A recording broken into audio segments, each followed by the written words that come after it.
الحمدللہ نحمده ونستعینه ونستغفره ونؤمن به ونتوکل علیہ ونعوذ باللہ من شرور انفسنا ومن سیئات اعمالنا من يهده الله فلا مضل له ومن يضلل فلا هادي له ونشهد ان لا اله الا الله وحده لا شريك له ونشهد ان سيدنا ونبينا ومولانا محمدا عبده ورسوله صلى الله تعالى عليه وعلى آله وصحبه وبارك وسلم تسليما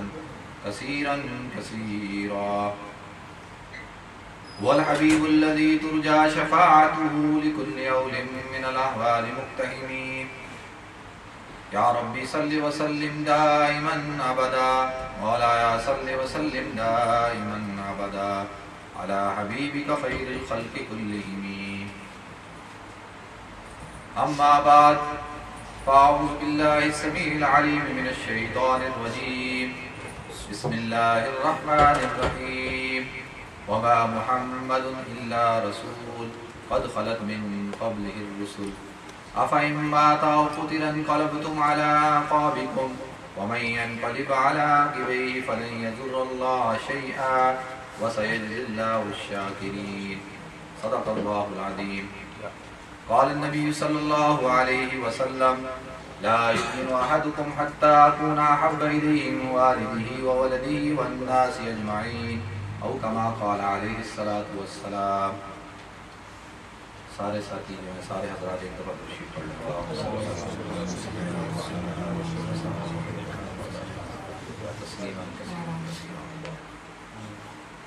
محترم حاضرین کرام، علماء کرام، ان کچھ ایام کے اندر انٹرنیشنل لیول پر کچھ ایسے واقعات ہوئے ہیں کہ جن کے اوپر آپ حضرات کے سامنے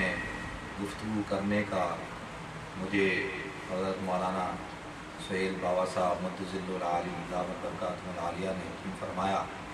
اور یہ جب بھی حکم فرماتے ہیں میں ان کی حکم کی تعمیل کرتے ہوئے حاضر ہوتا ہوں. آپ حضرات کے علم کے اندر ہے کہ ایک بہت بڑا واقعہ جو تسلسل ہے ان واقعات کا، جو حضور اکرم صلی اللہ علیہ وسلم کی رسالت کے ساتھ ہی شروع ہوئے تھے، اور جہاں تک مجھے اندازہ ہے قیامت تک رہیں گے.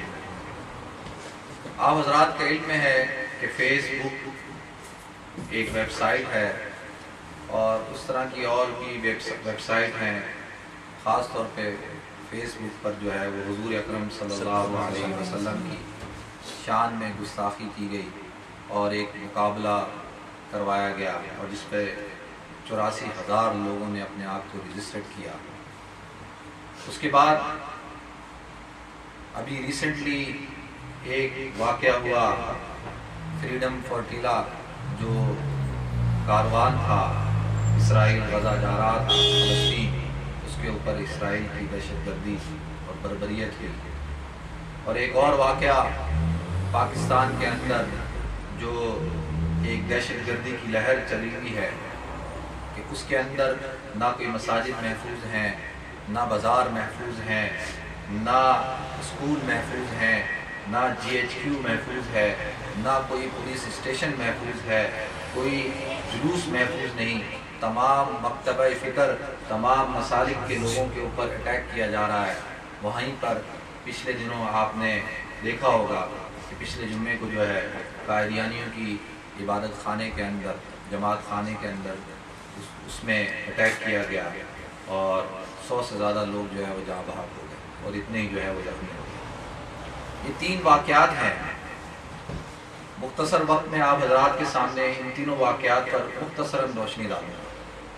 دیکھیں، سب سے پہلے تو میں نے آپ حضرات کے سامنے جو فیس بک کے حوالے سے گفتگو کی، اگر ہم اسلام کی ہسٹری کی طرف جائیں، شروع اسلام میں جب حضور اکرم صلی اللہ علیہ وسلم نے جب تک نبوت کا دعویٰ نہیں کیا تھا، تو آپ جو تھے اہل مکہ کے اور اپنے خاندان کے آنکھوں کا نور تھے، دلوں کا چین تھے، اور آپ سب کے جگر گوشے تھے،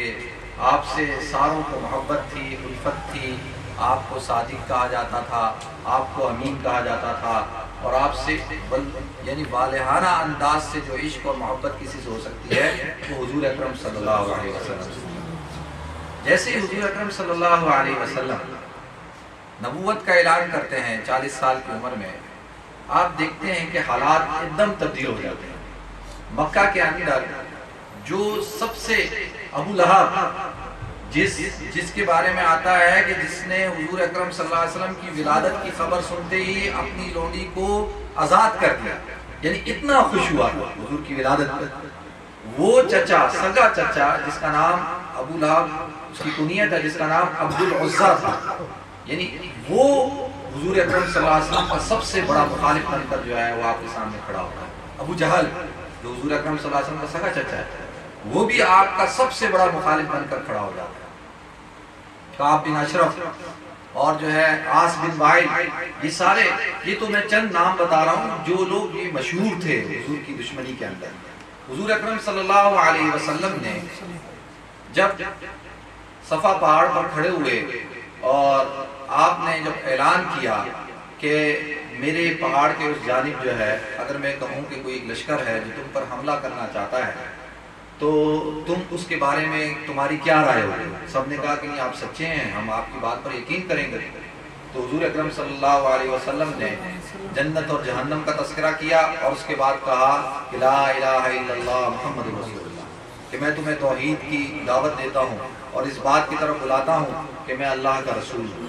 یہ ابو لہب جو آپ سے اتنی محبت کرتا تھا، آتا ہے کہ اس کے بارے میں کہ یہ نیچے کھڑا تھا اور کھڑا ہوتے ہی اس نے اپنے ہاتھوں کو ایسے جھٹکا اور کہا یا صباحا، کہ یہ تبن لک سائر اليوم حاضر اجتماعنا، کہ یہ اتنا برا دن، اس چیز کے لیے تو نے ہمیں یہاں جمع کیا تھا، یہ بات کہنے کے لیے تو نے ہمیں یہاں جمع کیا تھا، اور اپنے ہاتھوں کو جھڑکنے لگا اور آپ پر جو ہے مٹی اور پتھر پھینکنے لگا۔ یہ ابو لہب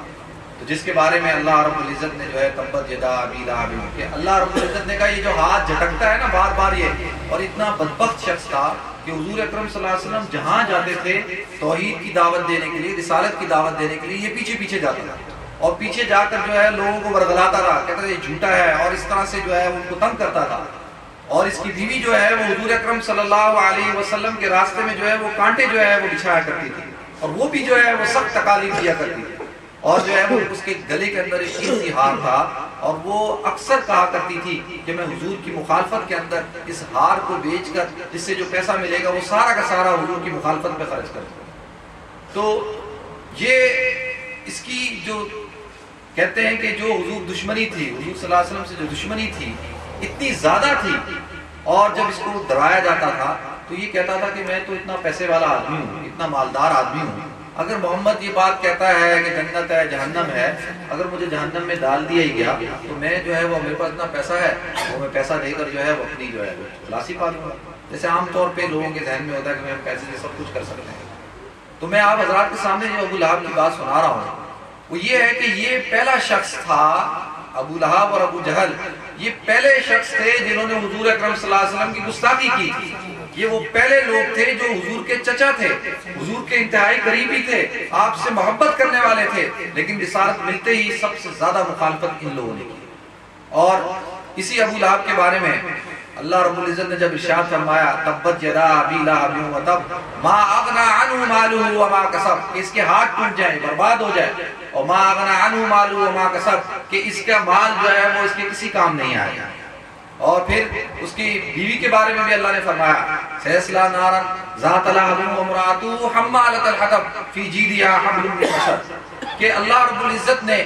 یعنی حضور کی گستاخی کی، اس نے حضور کی شان کے اندر نازیبہ الفاظ نکالا کرتا تھا، تو اللہ رب العزت نے اس سورت کو نازل فرمایا، اور قیامت تک کے لیے جو شخص بھی تبت یدا پڑھتا جائے گا وہ ابو لہب کے اوپر لعنت کرتا جائے گا اللہ رب العزت کے الفاظ کے ساتھ۔ ایک تو ہے نا میں اپنے الفاظ میں کسی کو برا بھلا کہوں، اور ایک یہ ہے کہ اللہ رب العزت کے جو الفاظ ہیں ان کے ساتھ جو ہے وہ برا بھلا کہا جائے۔ تبت یدا جب تک پڑھی جائے گی اس کے اوپر یہ لعنت ہوتی جائے گی، اور یہ بدبخت اتنا دشمنی میں آگے بڑھ گیا تھا، کہتے ہیں کہ حضور اکرم صلی اللہ علیہ وسلم کو جو قتل کرنے کی سازش تھی اس کے اندر بھی پیش تھا، اس کے اندر اس کا بھی سرفیل یہی تھا، اور جب غزوہ بدر ہوئی تو اس میں یہ بڑی شان اور شوکت کے ساتھ ابو جہل اور ابو لہب جو ہے بڑی ترن کے ساتھ جو ہے آئے تھے اور نعرے لگاتے تھے کہ آج جو ہے وہ ہم محمد کو جو ہے اور اس کے جو ساتھیوں کو ہم ختم کر دیں گے.